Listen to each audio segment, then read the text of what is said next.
365 Days of Horsemanship, day 153. Quite a good day again today. I went to see Lawrence first, and definitely I think the itching pattern has worked really well.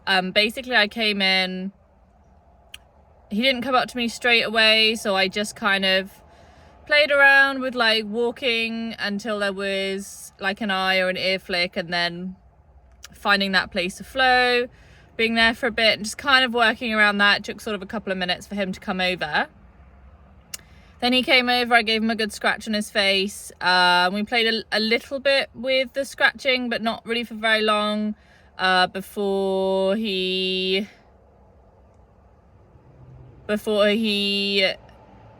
went back to the grass. He didn't walk away straight away this time, which was good. And so I felt like it was a good opportunity to play with helping him feel better about me touching him. And it was interesting, definitely. I think there was a lot of times where he was tolerant, bordering on intolerant. I think I'm trying to be very sensitive to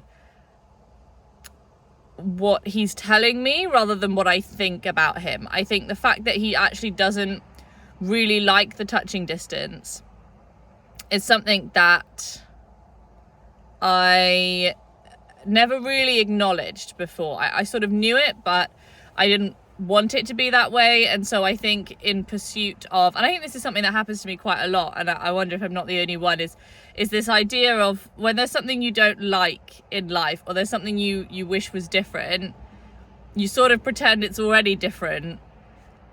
Or I certainly do, and I sort of end up in this place where I'm like trying to pretend that I'm living in utopia. It's like that same comes back to that kind of be the change you want to see, but sometimes that's really healthy, and sometimes I think that can be a bit toxic, and I think it definitely can in this situation, where I think before I've just constantly pushed over his boundary and been like, well, you should be okay with me touching you, and I really like the touching distance, so I'm gonna do it anyway and you're gonna be okay with it.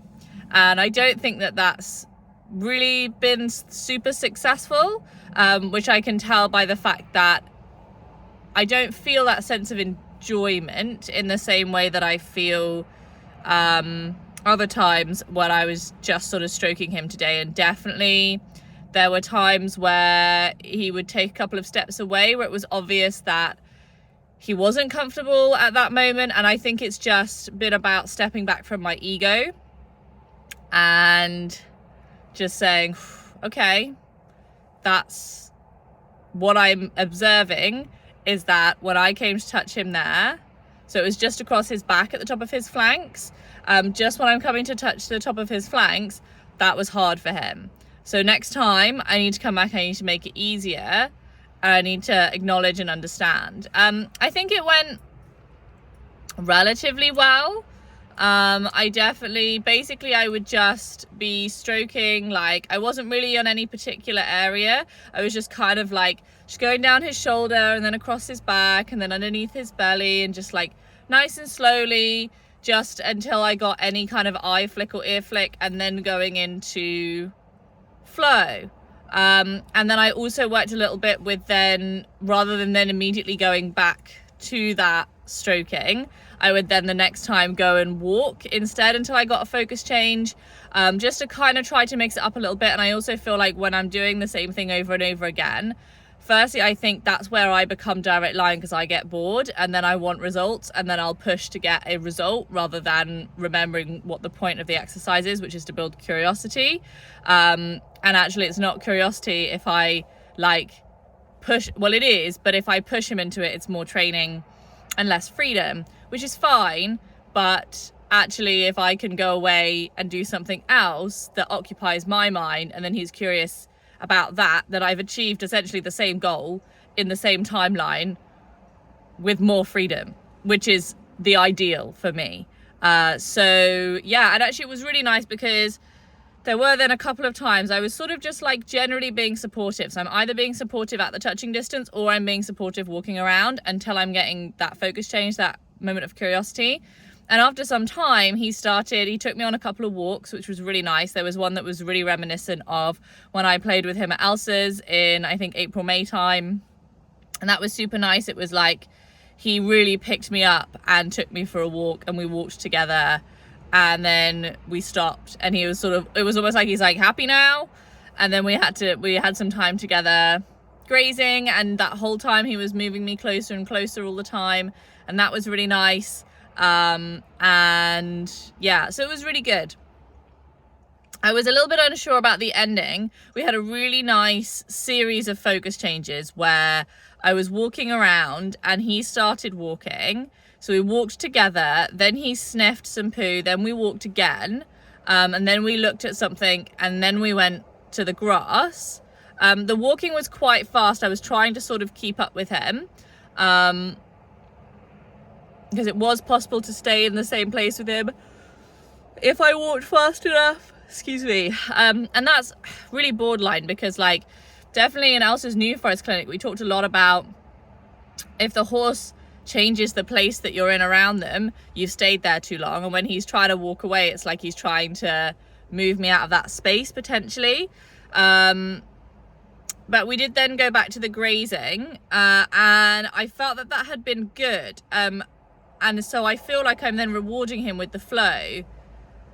And then I found it then difficult to then leave, because I felt like then I was teaching him that he did all these amazing focus changes, and then the next thing that happened was that I left, which maybe I'm just putting too much value on my time and on my presence. I was having this really interesting conversation yesterday about that, about the concept that like I feel that I've abandoned him if I would go away for a long time, or if I wouldn't be around for him, and I feel very pressured and very guilty to be there because I feel like he misses me. But is that really true? I don't know. It's really hard to say. But in that moment, I feel like I should stay longer, but then I stay, you know, and then I'm not leaving on a moment of curiosity. So tricky. I don't know. I think it's one of those things where it's like, I'm like, oh, I'll ask Elsa, but it's difficult because I don't think there really is an answer. I think it's like a feel thing. I think it's building that confidence in myself of that being the right moment more than anything else, because ultimately, unless Elsa's here and she can see exactly what's happened, it's unlikely she'll be able to tell me, you know, whether it was a good moment to leave or not. But it felt good. It did feel good. It's definitely interesting playing with Lawrence more when he's just eating the grass. Definitely. Yeah, I think I feel like I'm back in that like going to the gym where I just got to turn up and just create curiosity and keep doing that every day, and things will just happen. So yeah, so I feel good about it though. I feel like we had a variety of things to play with, and I would say that overall that went well. Yeah, so I went to go get Mia. I wanted to bring her up again today and get her in the arena. Haltering was interesting today. I came up to her. Initially, she felt quite soft to my presence, but she didn't look up at me. Excuse me. And then had to play for quite a long time with putting that pressure on her hind end to get her to look up. And I was doing that for quite a long time, and she was basically just walking away whenever I did it for a couple of minutes. And I was like, oh, I don't really like this, doesn't really feel good. But then I push on her again, and she looks up, she looks at the herd, and I'm like, oh, that's a lovely, I can flow with that. So she's looking at the herd, and then she's looking over here, she's looking over there, and then she has a little sleep, and then and that felt really good. And I think it kind of changed my mindset a little bit, because it made me think that actually maybe if I'm coming in not with the intention of I'm putting this pressure on you so that I can halter you, but instead I'm coming in with this attitude of I'm putting this pressure on you to push you to change your focus, then maybe that would feel like a more healthy a more healthy way of playing and a more healthy intention with that extrinsic motivator. So I feel good about it. Tomorrow, I don't really know what I'm going to do. I'm sort of like, I have this idea that maybe I'll play with that concept just in the field. We had a really good session in the arena today, definitely.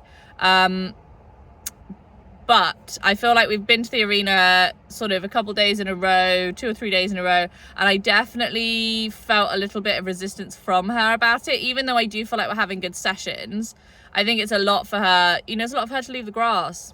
She just doesn't like leaving the grass. And maybe tomorrow we could play in the field, or we can just play with freedom-based training tomorrow. So I don't really know. Maybe there's a good in between. I don't know. I think the problem is that for me, like, once I use dominant training or dominant leadership within a session, I feel like then it's difficult to feel like that extrinsic pressure isn't still there. But don't know. I'll think on it. I mean, ultimately, if she can leave and there's no fence to push her against, it is freedom-based training. It's just more training and less freedom, right? So I don't know.